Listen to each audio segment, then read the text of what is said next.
in there. It appears that at that time, in 1952, based on eyewitness accounts, some of these things were disabled and crashed in West Virginia. And one of them actually passed over the Capitol that night. It was September 12th, 1952.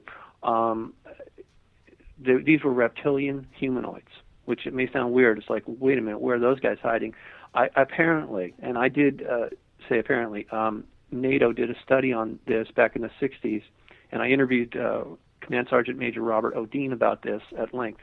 He swears that he saw a NATO assessment about the threat that UFOs posed to accidentally triggering World War III.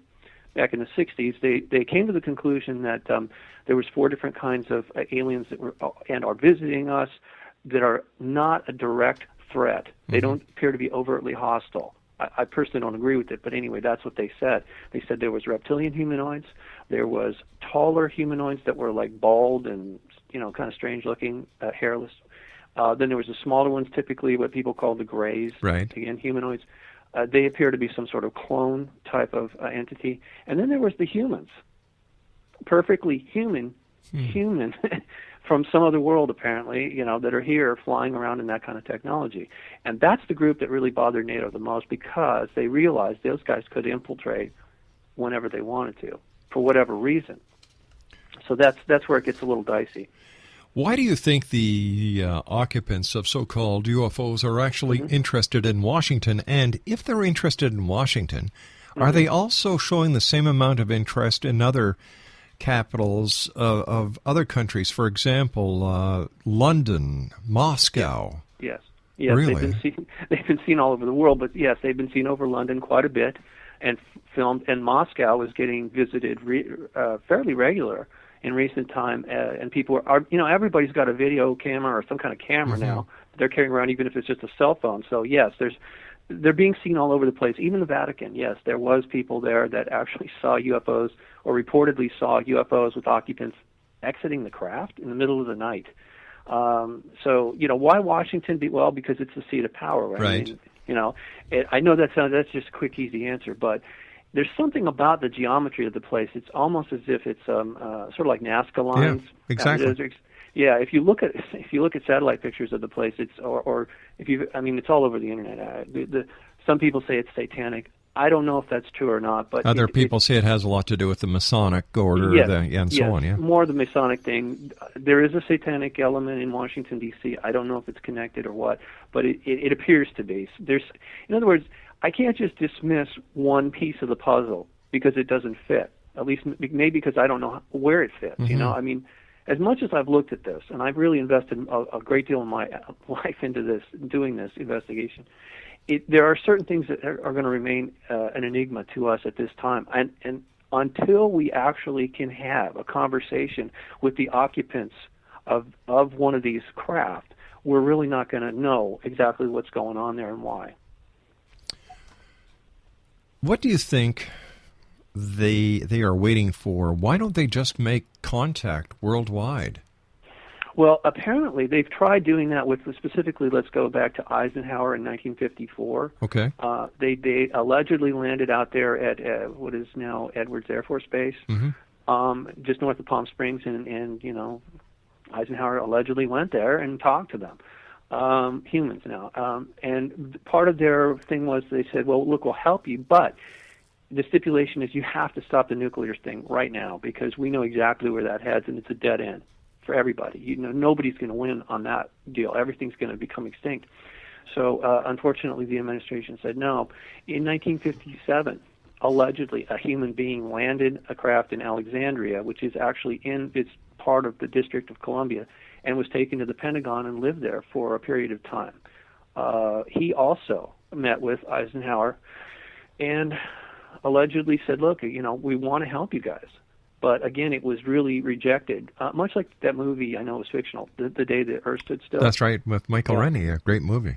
Yeah, it was makes me wonder how in the world they knew that was going on.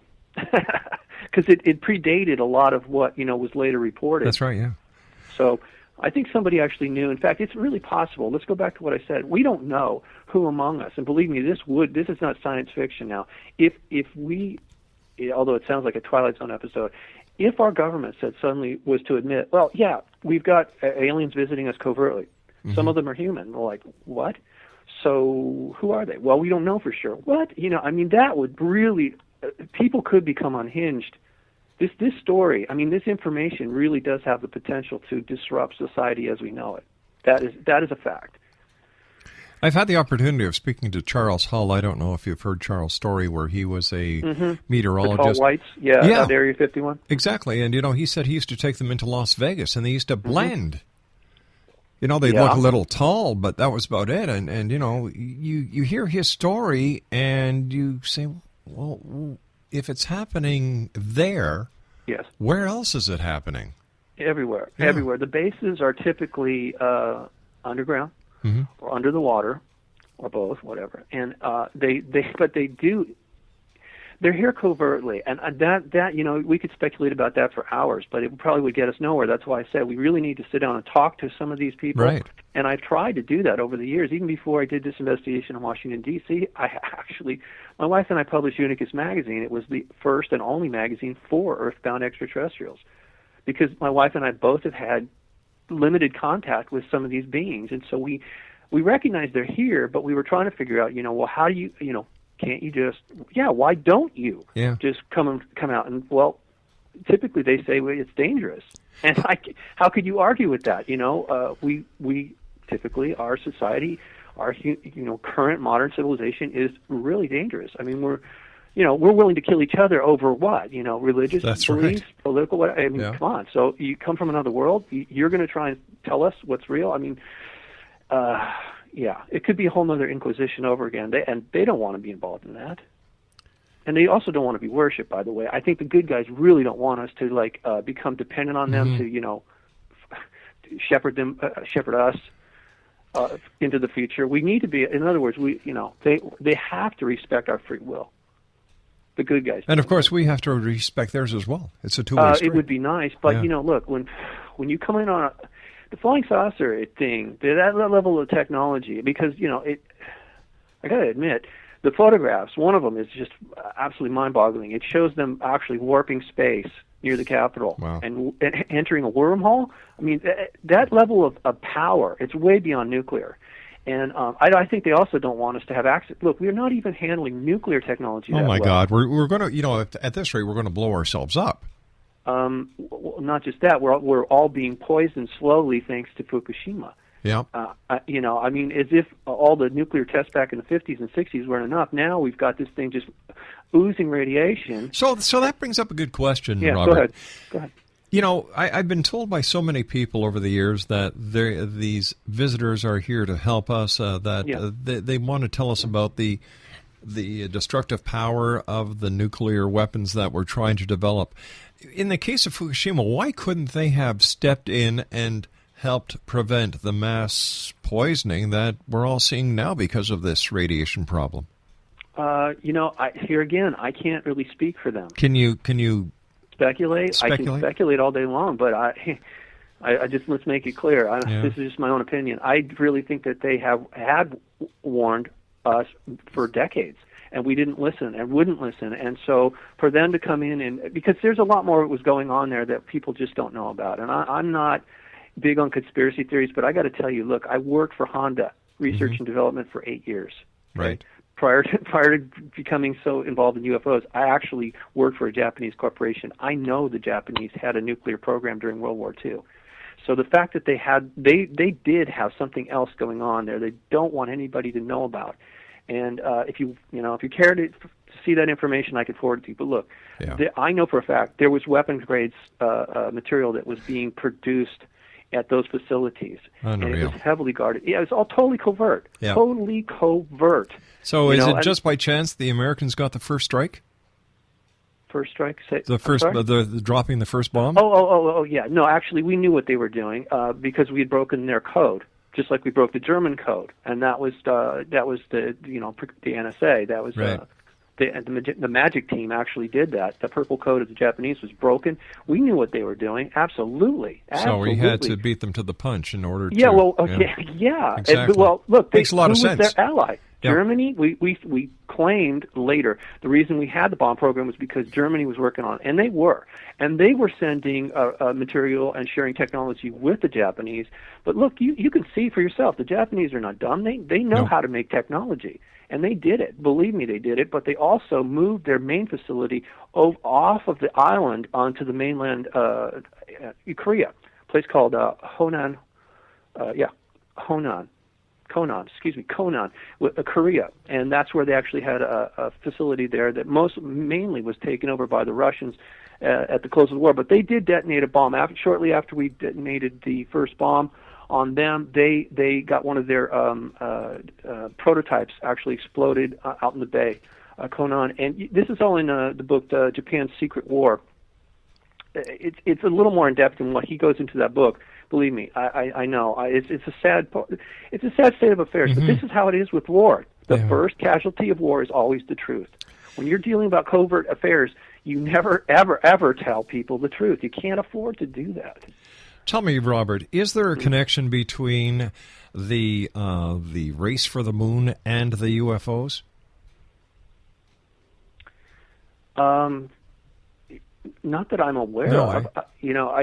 I know that they allegedly saw a lot of UFO activity up there, and Colonel Corso, although he published that he didn't really author the first book, Day After Roswell, but I did get a hold of his diary. I'd heard much about it from Commander Dean, so I finally got a copy of his Colonel Corso's diary, and he did talk in there. He said he thought that they had bases, whoever they are. He felt they were hostile towards us based on things that he'd seen in his career. But he said that there was bases on the moon and Mars and even the satellite moons of Mars, Phobos and Deimos. He felt we should actually nuke Phobos. Wow. I know. It's like so again, this is something you really wouldn't want to tell the public. No, of course because not. You don't want to panic people. Yeah. It would upset the apple cart. Robert, stand by. It's been great talking with you. You and I will be back on the other side of this commercial break. Exo Nation, a fascinating conversation. Visit Robert Stanley's website at www.unicusmagazine.com/books.htm. And Robert and I will be back on the other side of this commercial break, talking more about UFOs over Washington as the X Zone continues right here from our studios in Hamilton, Ontario, Canada.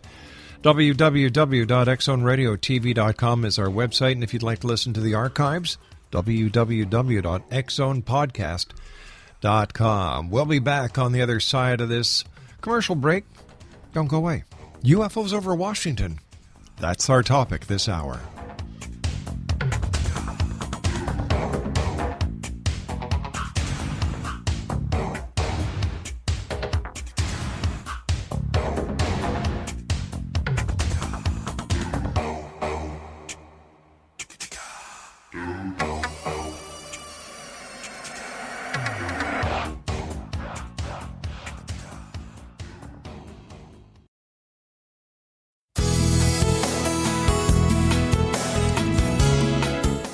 With each new extreme weather event or terrorist act, it becomes increasingly obvious that we live in uncertain and challenging times.